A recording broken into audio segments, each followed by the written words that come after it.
किसी से मिलता जुलता नहीं है आजकल वो, किसी से मिलता जुलता नहीं है आजकल वो खुद को अच्छे से पहचान रहा है और वह तैयारी कर रहा है लंबी उड़ान की और लोग सोच रहे हैं कि परिंदा हार मान रहा है। नमस्कार दोस्तों, मैं अनिल तिवारी आपके अपने YouTube चैनल पर आप सभी का एक बार फिर से स्वागत करता हूं। साथियों, हमने 25,000 छात्रों से कांटेक्ट किया डिजिटल के अलग अलग प्लेटफॉर्म पे और अपने YouTube पे भी हमने वीडियो बनाया कि जिसका जितना नंबर है वो कमेंट करके हमें बताएं। तो बहुत सारे छात्रों ने बढ़ चढ़कर हिस्सा लिया और बहुत सारे छात्रों ने SMS के माध्यम से बताया। तो उसी के बेस पर मैं कुछ यहाँ पर कट ऑफ बताने का प्रयास करता हूं साथियों, क्योंकि बहुत ऐसे मित्रगण हैं जिनको भी सस्पेंस है कि मैं लेखपाल के आगे तैयारी करूं क्या नहीं करूं। उनके लिए बहुत ही हेल्पफुल वीडियो रहने वाली है साथियों। अभी एक ही सीढ़ी आप चढ़े हो, अभी पूरा आसमान उड़ना बाकी है।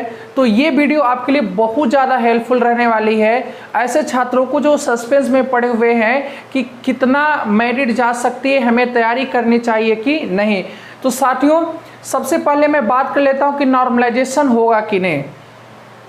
अगर साथियों एक ही एग्जाम एक ही तरह के स्टूडेंट बैठने वाले हैं और वह एक शिफ्ट से अधिक में हो जाता है तो वहां पर कंफर्म है कि नॉर्मलाइजेशन होगा। यहां पर साथियों 2 शिफ्ट में पेपर हुआ था, शिफ्ट फर्स्ट में और शिफ्ट सेकेंड में हुआ था। तो कंफर्म है कि एक ही तरह के स्टूडेंट बैठे थे तो नॉर्मलाइजेशन होना यहाँ पर स्वाभाविक हो गया है। साथियों, कौन से शिफ्ट में हार्ड क्वेश्चन था, कौन से शिफ्ट में थोड़ा सा सिंपल क्वेश्चन था, ये भी देख लेते हैं। इसके बाद 25,000 छात्रों ने क्या हमें SMS करके अपना नंबर बताया, किस रेशियो में बताया, किस परसेंटेज में बताया, वो भी मैं आपको बताने वाला हूं। साथियों, छात्रों के द्वारा बताई गई बातों के आधार पर फर्स्ट शिफ्ट जो था साथियों वो क्या था, थोड़ा सा हार्ड था, कठिन था। फर्स्ट शिफ्ट वाला जो एग्जाम था साथियों वह क्या था, थोड़ा सा कठिन था। और वहीं पर सेकंड शिफ्ट वाला साथियों थोड़ा सा आसान था कंपेयर टू फर्स्ट शिफ्ट के। फर्स्ट शिफ्ट की तुलना में साथियों पहला शिफ्ट से दूसरा वाला शिफ्ट थोड़ा सा आसान था। तो अनुमानित जो नॉर्मलाइजेशन होगा वह कुछ बढ़ेगा कुछ घटेगा, नाम मात्र का बढ़ेगा घटेगा।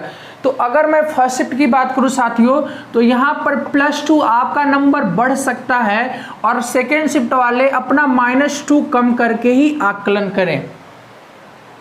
साथियों, ये चीज़ें सब फिक्स नहीं है, किंतु बताई गई बातों के आधार पर इतना कहा जा सकता है कि अगर फर्स्ट शिफ्ट टफ है तो यहाँ पर 2 नंबर आपका बढ़ने का, 2, 2.5, 1 नंबर जो भी है बढ़ने का आपका चांसेस है। वहीं अगर सेकेंड शिफ्ट आसान है तो आपका यहाँ पर डिक्रीज हो सकता है, कुछ नंबर आपका 1-2 नंबर ही कम होगा, ज़्यादा नहीं, कम हो सकता है। वहीं पर साथियों 1/4 निगेटिव मार्किंग है, इसको भी आपको नहीं भूलना है। 1/4 निगेटिव मार्किंग है तो निगेटिव मार्किंग के कारण थोड़ा सा चीज़ों को ध्यान समझिएगा। 25,000 छात्रों के द्वारा अगर SMS की मैं बात करूं अलग अलग प्लेटफॉर्म पर बताया गया है कि लगभग 55 से लेकर 60 के बीच में, 55 से लेकर 60 के बीच में बहुत ऐसे छात्र हैं जिनको बहुत ज़्यादा दिक्कत है कि हम अपनी तैयारी करें कि ना करें। तो 55 से 60 के बीच वाले जितने भी छात्र हैं वह अपेक्षा रख सकते हैं पास होने की, वह पास हो सकते हैं, वह अपने आप को अपेक्षित स्टूडेंट समझें और अपने लेखपाल की तैयारी कंटिन्यू वह शुरू कर दें। साथियों, 55 वाले छात्र क्या हो सकते हैं, आशान्वित हो सकते हैं, मतलब वह आशा कर सकते हैं, आशान्वित हो सकते हैं 55 वाले छात्र जिनका 55 से लेकर 60 के बीच में है। बहुत सारे हमारे साथीगण ऐसे थे जो 60 से 70 के बीच में वो स्कोर करके लाए हुए हैं। अगर मैं बात करूं कि 2 लाख, अगर 2 लाख छात्रों को बुलाया जाएगा लेखपाल के लिए तो 2 लाख छात्रों में से अगर मैं बात करूं 60 से 70 नंबर वाले साथियों 50% ऐसे साथीगण हैं जो 60 से 70 नंबर के बीच में उनका अंक आया हुआ है। वहीं पर 70-80 के बीच में कितने छात्र मिले हैं, 70-80 के बीच में 25% ऐसे छात्र हैं जिनका 70 से 80 के बीच में उनका नंबर आ रहा है। तो इसका मतलब अगर 60 प्लस आपका नंबर है तो आप अभी से लेखपाल की तैयारी कर दीजिए, क्योंकि यह केवल एक सीढ़ी थी साथियों, अभी पूरा छत चढ़ना बाकी है। मेन वैकेंसी तो अभी बाकी है लेखपाल, ठीक है, फाइनल। तो यहाँ पर साथियों 70 से 80 के बीच में 25% छात्र थे, और वहीं पर 80 से 85 के बीच में साथियों 15% छात्रों मिले, 15% छात्र, और 85 से प्लस 85 प्लस साथियों लगभग 5% छात्र हैं। अगर ये जो 85 प्लस छात्र हैं इनकी तो बात ही अलग है, इनका बहुत ही अच्छा स्कोर गया है और लगभग ये दावेदार भी हैं साथियों लेखपाल की वैकेंसी के लिए। किंतु अभी भी ऐसा कुछ नहीं है, 60 से 70 वाला भी छात्र बहुत अच्छे से मेहनत करके उनको वह बीट कर सकता है बड़े आराम से। तो साथियों इस आधार पर मैं बात करूं कि मेल की कितनी कट ऑफ गई और फीमेल की कितनी कट ऑफ गई, तो आइए हम एक्सपेक्टेड कट ऑफ देख लेते हैं कि कितना कंफर्म है कि जा सकता है। आइए साथियों एक्सपेक्टेड कट ऑफ देख लेते हैं कि आखिर इनका कितना कट ऑफ जा सकता है मेल का और कितना कट ऑफ जा सकता है फीमेल का। ये मैं जितनी बातें बता रहा हूं बच्चा, ये 25,000 प्लस छात्रों के द्वारा हमें एसएमएस पढ़ने के बाद ही मैं इस नतीजे तक पहुंच पा रहा हूं और बताने का आपको प्रयास कर रहा हूं। साथियों मेल की मैं बात करूं तो जनरल कैटेगरी का कितना कट ऑफ जा सकता है, तो साथियों मैं मतलब यहां पर काफी कॉन्फिडेंस हूं कि लगभग इतना ही कट ऑफ जाएगा, 58 से लेकर 60 के बीच ही रहने वाला है साथियों, क्योंकि निगेटिव मार्किंग थी। और दूसरा साथियों 24 अगस्त के दिन ही एसएससी सीजीएल का भी एग्जाम हो गया था, एसएससी सीजीएल का भी एग्जाम हो गया था। तो बहुत छात्र दो खेमे में बढ़ गए थे, कुछ पेट का भी एग्जाम देने चले गए और कुछ ऐसे पढ़ने वाले जो अच्छे छात्र थे वह सीजीएल का भी एग्जाम दे दिए हैं। तो साथियों अगर वह सीजीएल का एग्जाम दिए तो वह पेट का एग्जाम उनको छोड़ना पड़ा था। हमारे बहुत ऐसे साथीगण थे जो साथियों सीजीएल को चुना था, पेट को उन्होंने छोड़ दिया था। वो ये कहकर छोड़ दिए कि पेट का एग्जाम हम बाद में दे देंगे, किंतु सीजीएल का एग्जाम हमें अभी देना है, क्योंकि यह एक प्रारंभिक प्री एलिजिबिलिटी टेस्ट होता है और ये हमारा ये सिलेक्शन वाली चीजें होती हैं। तो इसको उन्होंने चूज कर लिया था, इसीलिए बहुत सारे रीजन हो गए। 1/4 की निगेटिव मार्किंग है, तो इस और यह हमारा क्या है कि यहाँ पर 5,000 8,000 छात्रों को पास नहीं करना है, लगभग साथियों यहाँ पर 2 लाख छात्रों को पास करना है पेट एग्जाम में। तो साथियों जर्नल की कट ऑफ 58 से लेकर 60 के बीच काफ़ी ज़्यादा इनफ है, इतना ही कट ऑफ रहने वाली है। वहीं ओबीसी की कट ऑफ और ईडब्ल्यूएस की कट ऑफ कितनी रहेगी साथियों, लगभग 55 कट ऑफ रहेगी।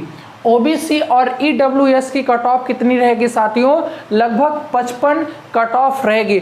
अगर जनरल का अगर कोई स्टूडेंट 58 से लेकर 60 के बीच में है और ओबीसी का कोई स्टूडेंट 55 के बीच में 55 प्लस है, तो अभी से लेखपाल की तैयारी शुरू कर दे, क्योंकि नवंबर माह में लेखपाल की एग्जाम होना है। वहीं पर एससी की मैं बात करूं साथियों, तो एससी का कट ऑफ कितना जा सकता है, एससी का कट ऑफ साथियों 50 तक लगभग जा सकता है, 1-2 नंबर इनका बढ़ भी सकता है, लगभग 51-52 भी हो सकता है। वहीं एसटी की मैं बात करूं साथियों, तो एसटी के कितना कट ऑफ जाएगा, इनकी थोड़ा सा साथियों इनकी कट ऑफ थोड़ा सा लो रहती है उत्तर प्रदेश में, और इनकी कट ऑफ 45 जाने की संभावना है। वहीं पर मैं बात करूं साथियों की फीमेल की कितनी हो सकती है कट ऑफ, तो ये कोई साथियों जॉब की नहीं है कि मेल की अलग जाएगी, फीमेल की कट ऑफ दूसरी जाएगी, सेम वही कट ऑफ रहने वाली, क्योंकि लड़कियां भी आजकल किसी से कम नहीं है, पढ़ने में भी बहुत होशियार होती हैं। देखा जाता है क्लास में लड़कों से ज़्यादा अच्छा रिस्पॉन्स लड़कियां दे देती हैं। तो ये किसी से कम नहीं है और बिल्कुल होना भी नहीं चाहिए। तो जनरल की फीमेल का भी कट ऑफ साथियों यही रहने वाला है, 58 से 60 ही रहेगा। ओबीसी की फीमेल का भी कट ऑफ इतना ही रहेगा, एससी का कट ऑफ भी 50 ही रहेगा और एसटी की महिलाओं का भी कट ऑफ 45 ही रहेगा। यहाँ पर मेल और फीमेल में कोई भेदभाव नहीं किया जाएगा, लगभग दोनों का कट ऑफ सेम रहेगा। और यह साथियों पूरा मतलब हमारे द्वारा एनालिसिस किया गया एक अनुमानित कट ऑफ है और पूरा भरोसा है मुझे कि इतना ही कट ऑफ रहने वाला है। ये बताने का एक ही मतलब था कि अगर आप इस स्कोर के इर्द गिर्द हैं तो आप अपनी पढ़ाई लेखपाल की तैयारी अभी से स्टार्ट कर दीजिए और एक लंबी उड़ान की तैयारी शुरू कर दीजिए। साथियों एक बहुत ज़्यादा अफवाह उड़ी है कि पेट का एग्ज़ाम कैंसिल भी हो सकता है, दोबारा पेट का एग्ज़ाम कराया जाए। तो ऐसा नहीं होगा कि पेट का एग्ज़ाम कैंसिल कर दिया जाए, ऐसा संभव ही नहीं है। अगर साथियों देखा जाए, अगर आप एक सेंटर पर कहीं पर ऐसा हो गया है तो आप पूरा एग्ज़ाम कैंसिल कराओगे तो अगर गवर्नमेंट या जिस संस्था है जो यूपी SSSC या 15 बार भी कराए तो भी कहीं ना कहीं थोड़ा बहुत नकल हो जाएगी और यह बार बार तब फिर रिजेक्ट ही होता रहेगा। तो ऐसा नहीं होता है। टेट में भी देखा गया था कि किसी एक जिला में थोड़ा सा नकल हो गई थी तो वहाँ पर उस जिले बस का रिजेक्ट हुआ था। तो ऐसा अगर होता है तो पर्टिकुलर जिले को ही सस्पेंड किया जाएगा, उस दोबारा वहाँ पर कराया जाएगा पेट का एग्ज़ाम। किंतु ऐसा भी नहीं होने वाला है क्योंकि कुछ उसकी शर्तें होती हैं जिस पे खरा उतरने के बाद ही ऐसा होता है। तो साथियों ये सब झूठी अफवाह में ना रहकर अभी से अपनी पढ़ाई लेखपाल की पढ़ाई के लिए एकदम से जुड़ जाइए। और यहाँ पर साथियों मैं भी अपने चैनल पर बहुत अच्छा और बहुत अच्छे तरीके से आने वाला हूँ। इलाहाबाद के बेस्ट टीचरों के माध्यम से हम अच्छे से आपको प्रोवाइड करने वाले हैं क्लास। तो आप हमारे चैनल को सब्सक्राइब कर लें और अगर ये साथियों हमारा ये जो कट ऑफ है आप उसे सहमत हैं तो आप ज़रूर हमें कमेंट करके चीज़ों को बताने का प्रयास करिएगा। तो साथियों मिलते हैं नेक्स्ट वीडियो में। जय हिंद, वंदे मातरम।